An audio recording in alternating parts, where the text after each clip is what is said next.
e de sigilen bɛ jamana kɔ kan I b'a fɛ ka I sen no tunga lafiya ka projet kura o la o projet dɔ de u bɛna cité ni ka o de jɔ tungarangew ye banakɔrɔnikaw olu fɛ yen nɔ cité min ni a bɛna jɔ hectare 1 o de sanfɛ hectare min yɛrɛ ni ale lamunumunen don so 20 o de bɛna jɔ cité in kɔnɔna la a so 20 bɛɛ n'i ka yɔrɔ de don a kɔnɔna la denmisɛnw ka kulonkɛ yɔrɔ b'a kɔnɔna la fiɲɛ sama yɔrɔ b'a kɔnɔ ka taa se farikolo ɲɛnajɛw olu ma o bɛɛ bɛ cité in o kɔnɔna la cité in yɛrɛ parcelle 1 o ye titre foncier de min n'ale musaka ye sɛfɛ wari 4,000,000 ani 100,000 ye I bɛ se ka a sara yɔrɔnin kelen walima I bɛ se k'a sara san 1 kɔnɔna la walima ka taa se kalo 18 o ma n'i tilali I ka terrain o sarali la sa I bɛ se ka I ka so jɔ ka kɛ villa hakɛlama ye walima I bɛ se k'a jɔ ka kɛ étage ye tunga lafiya maaw olu ka bolo kan n'i ka wari yɛrɛ bɛ I bolo I bɛ se ka I ka so jɔ I kelen ye walima ni wari t'i bolo fana o yɔrɔnin na I bɛ se ka I sen don tunga lafiya maaw olu ka tɔn o la n'an b'a fɔ ma nanzarakan na n'an b'a fɔ ma ko tɔntin tunga lafiya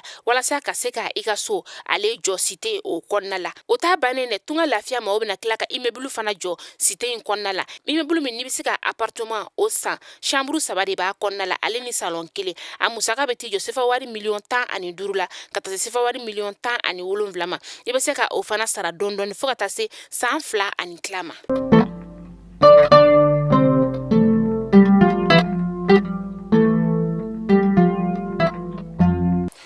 bi ye tɛnɛ octobre kalo tile 10 san 2022 an bɛ aw bɛɛ lajɛlen fo aw ka wagati o cogoya la aw minnu b'aw sigi ni ka an ka kunnafoni lajɛ Mali kunnafoni.net ale jabaranin kan ni y'o waati seli a y'aw bisimila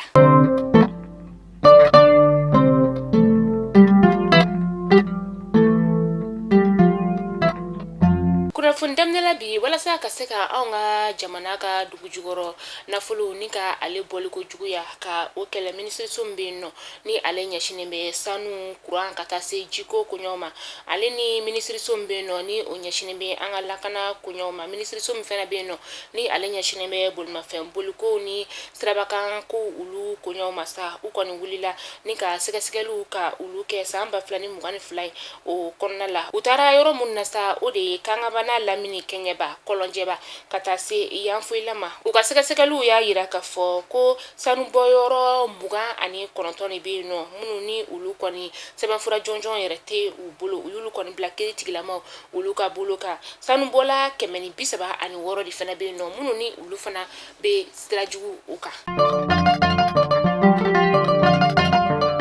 an ka fintigilakaw ka kɛlɛkɛcɛw ɲɛma o kɔni ye sɛbɛnfura ni ka o bɔ sɛbɛnfura min ni a y'a yira k'a fɔ ko septembre kalo tile 27 tɛmɛnen sofara dɔgɔ o la sa sofara ale bɛ Mopti mara la u ka yalayalaliw kɔni y'a karɔgɛlɛn dinɛ tigilama 5 ni ka wele lase olu ma a ma 5 yɛrɛ la kelen b'a la o de ye Al-Hadi Jakite min ni ale lakodɔnnen don Abu Anas o la Abu Anas yɛrɛ ale ye katiba masina o ɲɛma ye min ni ale de kɔni bɛ sofara ani ni banɲagara o ko ɲɛma o kɔfɛ ka ganga la ni ale bɛ jɛnɛ o lamini na jɛnɛ fana bɛ Mopti o mara la an ka fintigilakaw septembre kalo tile 29 tɛmɛnen na karɔgɛlɛn dinɛ tigilama 2 u ye dankari olu la u tilala ka to n'u ka bolimafɛn sen 2 o ye an'u ka maramafɛn o camanba ale ni bamanda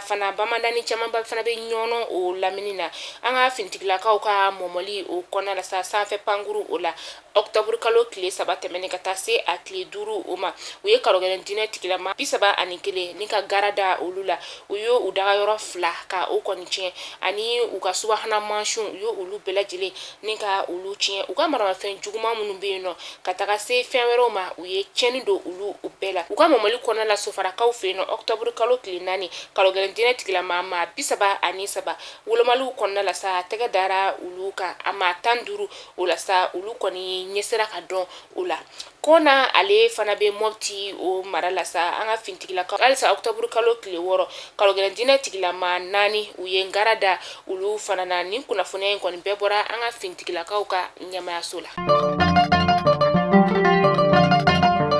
an bɛ taa Kulukorokaw olu fe no Kulukorokaw ye an ka ba polisilakaw ka don kɛrɛnkɛrɛnnen ni ka o ɲɛnamaya min n'a kɛra octobre kalo tile 6 tɛmɛnen ale ɲɛnamayala ni sigi ka kuma ani baroda falen ye min ni a tun bɛ fɛn min ka sa o de ye polisiw ale ni sigida maaw u ka gɛrɛ ɲɔgɔn ɲa walasa lafiya o bɛ se ka na cogoya min na ni baara in yɛrɛ bɛɛ lajɛlen labɛnna Kulukoro polisiso o ɲɛmayaso o fɛ laɲini ye fɛn min sa o de ye ka se ka dugulamaw ale ni polisilakaw ni ka se ka u gɛrɛ ɲɔgɔn na.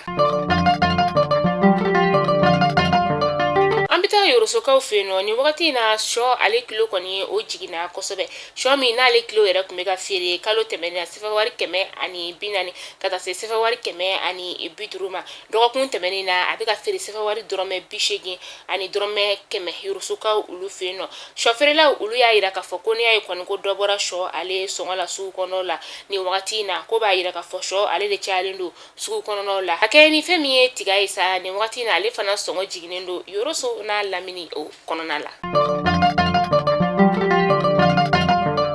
Yorosokaw fe yen nɔ a jagokɛlaw olu kɔni bɛ k'u bolo nɔ kosɛbɛ ka sababu kɛ bato kɔni a sera olu fe yen nɔ jagokɛlaw u bɛ ka fɛn kɛnɛw ni ka olu feere namasa lemuruba anana o n'a ɲɔgɔnna caman sɔngɔ damatɛmɛja o la jagokɛlaw olu kɔni y'a yira k'a fɔ ko nin wagati in na ko lafiya kɔni bɛ olu kan u sigida la.